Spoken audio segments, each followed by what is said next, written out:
Welcome back, boys, to another squirrely guide video. Now, this was a request from someone on one of my YouTube videos, and today we're going to cover how the Epic 7 AI works. Now, I actually tried to YouTube a different guide on this, and shockingly, I couldn't find any AI guides out there, so I think this will be very valuable for some of you newer players. Established players probably understand how the AI works already for the most part. Now, as always, I've broken the video down into several sections with timestamps so that you can skip to the section you're interested in. And today's 4 topics are: number 1, why it's important to understand the AI; number 2, AI basics and the condition stack; number 3, some exceptions to AI rules; and number 4, the most important thing for you avid PvPers out there, is how to abuse the AI. So without further ado, let's get started. Alright, so topic number 1, why it's important to understand the AI.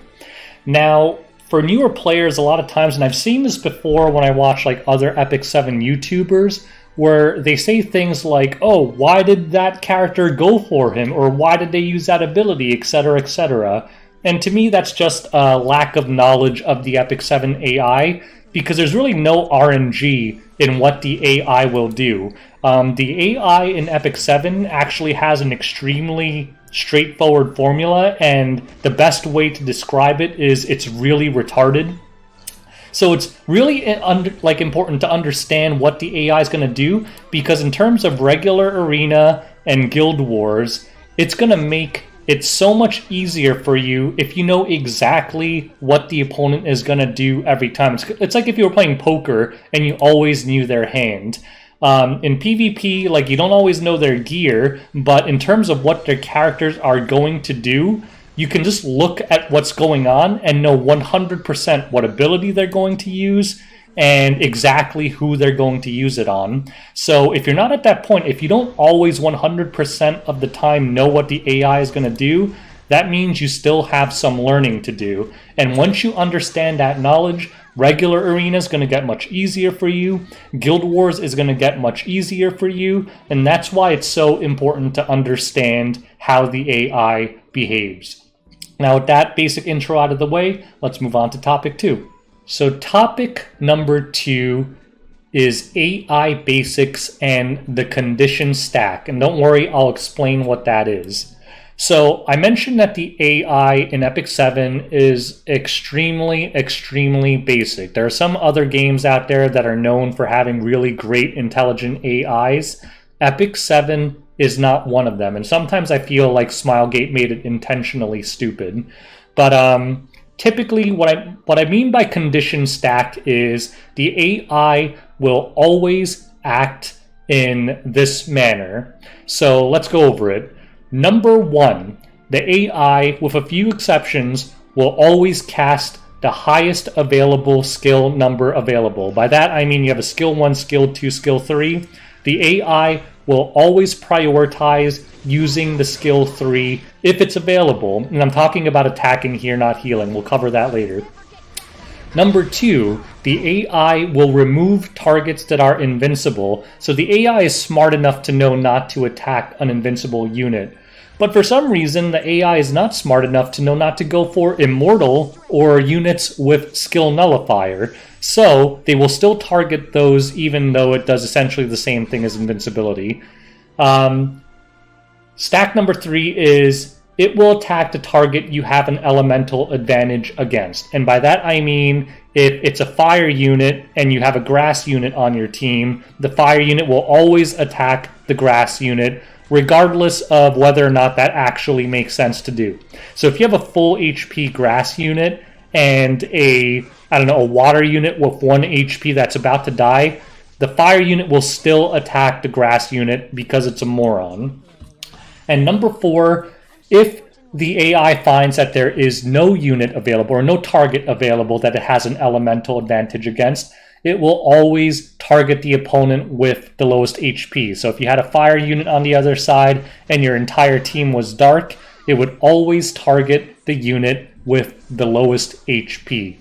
Now, there's a condition number 5, but it only applies to PvE, and that condition is if there's a boss unit on the field, the AI will always target the boss monster.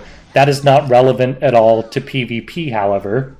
So, understanding these simple rules, you can pretty much just go through this condition stack in every situation you're in. So let's say you're in Guild Wars, right? And it's the enemy's turn is about to come up right after you and you're not sure what they're going to do. You just have to follow that very simple formula.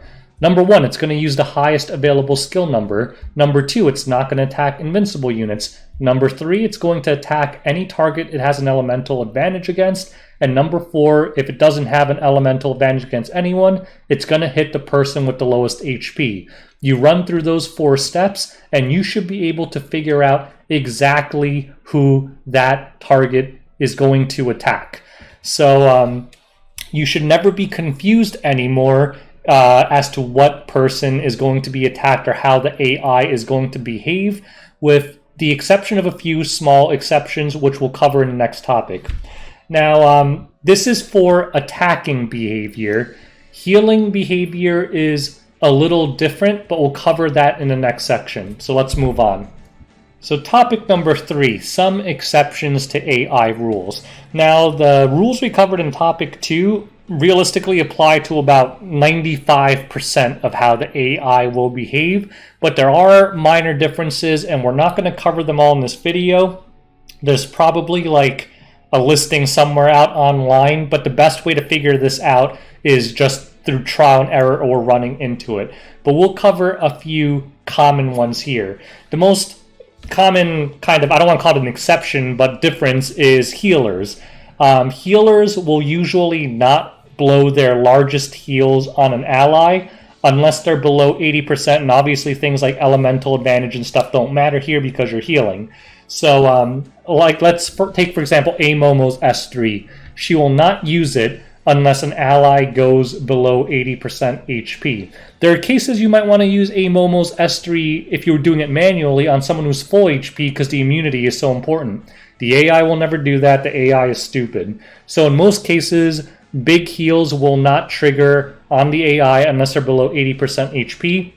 In some cases, like Ruel's S3, I believe the cutoff is like 50% HP. Feel free to correct me if that's not accurate, but I know Ruel won't use her invincibility on someone unless they're very low life. Also, some characters have unique targeting logic built in. Like I know Acid and probably Akoli, both of them will always target the opponent with the highest CR bar now. So, you know, if you didn't know that, you would think that if you had like a light bait, like a Fighter Maya on your team, Acid would immediately beeline for Fighter Maya. It won't. If you have like a fast A-Lots on your team, Acid will go for the A-Lots first. So that makes sense because Acid is pretty useless if he doesn't counter-initiate. So they do have some heroes with specialized targeting logic in there. For example, I think, I could be wrong, I think Sigrid also prioritizes with her S3 opponents that are debuffed. So there are a few minor exceptions. The best way to play around with is if you're using the hero, just click auto and see what they go after, and that will answer your question. Or like I said, there's probably something online. Another common one is a lot of characters with extra turn style mechanics. It doesn't necessarily have to be an extra turn. Will sometimes break the logic of always using S3 first. For example, something like Athletica, I'm 99% sure that she opens with the, actually I'm 100% sure she opens with the S2 first. So even though most heroes will open with the S3, Athletica will open with the S2, knowing that she'll basically get an extra turn out of it and do the S3. So there are some heroes out there who will do S2 instead of S3 first, but in almost all cases, those are heroes that have an extra turn mechanic. So those are some few common exceptions to AI rules. I'm sure there's very specific one-off cases across various heroes, but if you're using those heroes, my best advice is to experiment with them. So with that out of the way, let's move on to the most important topic. So topic number 4, the most important topic for you newer players out there, especially in Arena and Guild Wars, is how to abuse the AI. I told you that it's so important to understand how the AI works, and the reason for that is you can't abuse it if you don't understand it. So let's go over some common ways you can abuse the AI. First of all, the most simple way to abuse the AI is by bringing bait heroes. What does it mean to bait a hero? Now, if you remember the condition stack, you remember that the enemy is always going to attack the target or almost always going to attack the target they have an elemental advantage against. So let's come with a theoretical defense of like Arbiter Vildred, A-Cart, Fallen Cecilia, all dark units. If you bring Fighter Maya, they will never attack anything but the Fighter Maya. If you bring Ruel, they will never attack anything but the Ruel. So you can bring an extremely tanky unit to absorb all the punishment to make it much safer to attack that team. So that's the most basic way to abuse the AI targeting mechanism, by using things like bait. Another way is to abuse debuff openers with things like immunity or an immediate cleanse afterwards. For example, let's say you were in an RTA situation and you had a Dizzy and you noticed their entire team had immunity. You're not going to open with the S3, right? You're just going to S1 and wait until the next turn for the immunity to fall off. The AI will not do that. The AI doesn't give a crap about immunity, doesn't care. It will blow Dizzy's S3 right away. So if you know that like Guild Wars defense has a fast Dizzy or something on it, just bring 3 people with immunity. That Dizzy will do absolutely nothing. It's not going to big brain you and figure out that it should wait a turn. So you can always abuse debuffers with things like that. Another way is to bait the enemy into attacking immortal units or units with skill nullifier. Like I said, the AI will dodge invincible units, but for some reason it doesn't think immortal or skill nullifier is a big deal. So let's say you have 2 units, one with more HP and one with lower HP. The one with more HP doesn't have skill nullifier and the one with lower HP does. Let's say something like a Crow S3, it will still go after someone with the lower HP, even though they have skill nullifier. For you Kayron users out there, you might have noticed this if you hit a water team with a Kayron. You're going to notice that those bozos just keep tunneling into Kayron, even though they can't do any damage to them for no reason, even though they could have wiped out the rest of your team. So you can really abuse AIs, especially if you have something like SS Acades. You can use something like SS Acades, give something like a 3-turn immortality, and really just troll defenses by forcing them to attack that low HP unit that's never going to die. Now, if you want to big brain things, you can also, as an attacker, fiddle around with your healing to move the enemy to attack different targets. The most common example of this is when you are attacking someone with Crow and you try and top off everyone except the Crow to bait the other team into attacking the Crow so you can get him low enough to S3 someone. I also did that a lot back then with ML Ken. I would heal everyone except the ML Ken, and then the AI would switch to ML Ken and just start getting countered all over the place. These are the kind of things that will make Guild Wars and a regular arena so much easier for you, but these are also the kind of things you cannot do if you don't understand how the AI works. And if you remember for topic 2, understanding how the AI works isn't very hard. There's really only 4 conditions with very few exceptions. There are exceptions, but very few of them. So if you take anything out of this video, take that out of it. Just know what the AI targeting system is. So I'm just going to repeat it here real quick before we wrap this video up. Number 1, it'll almost always cast the highest available skill. Number 2, it won't target anything that's invincible, but everything else is fair game. Number 3, it will always attack the target you have an elemental advantage against. And if none of those are available, it will target the opponent with the lowest HP. Just run through those steps and you will always know what the AI is going to do. If you have any questions or very specific niche scenarios, leave them in the comments below and other people can get to it, or you can join my Discord and ask me directly in the Ask a Squirrel channel. I hope you guys enjoyed this video. For you newbies out there who didn't really know how the AI worked, I hope this helps.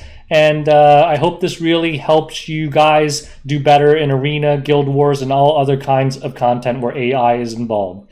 Thanks for watching. Best of luck to you guys. And let me know what guide you want in the future. Peace out.